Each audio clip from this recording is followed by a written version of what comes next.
For most of history, much of the sky was hidden, for there are many kinds of light our eyes can't see.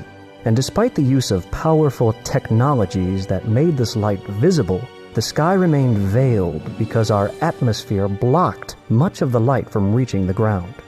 But there was a plan. 4 special telescopes that could fly above the atmosphere and into space, where they could see the universe more clearly, each one gifted with special abilities to see part of the hidden light. Joining forces, they would reveal a more complete picture of the universe around us. They were the Great Observatories.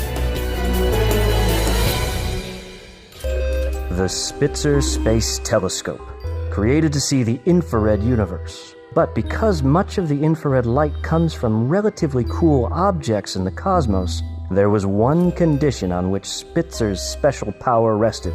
It had to be very, almost ridiculously cold in order to see the infrared world.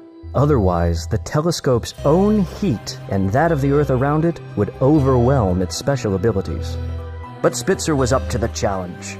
Once launched into space, high above the infrared-absorbing atmosphere, it journeyed far from the warm, infrared glow of Earth. It shielded itself from the sweltering sun and chilled out using a special cooling contraption it had brought. And as Spitzer cooled down, the infrared sky came into view like never before.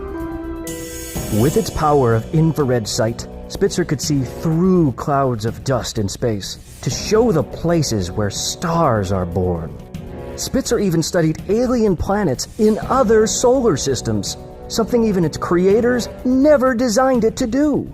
Together with the other great observatories, Spitzer helped reveal many distant and fascinating places across the universe. But after several years, Spitzer's special cooling contraption ran out of juice, meaning it would soon warm up.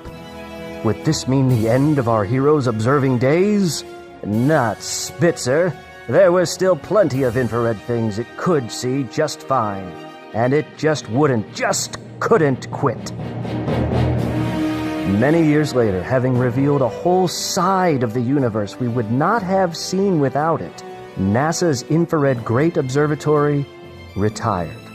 But because of their success, Spitzer and its space telescope super friends would not be the last of the great observatories. Soon, another powerful infrared observer would follow, taking up the legacy of those that came before.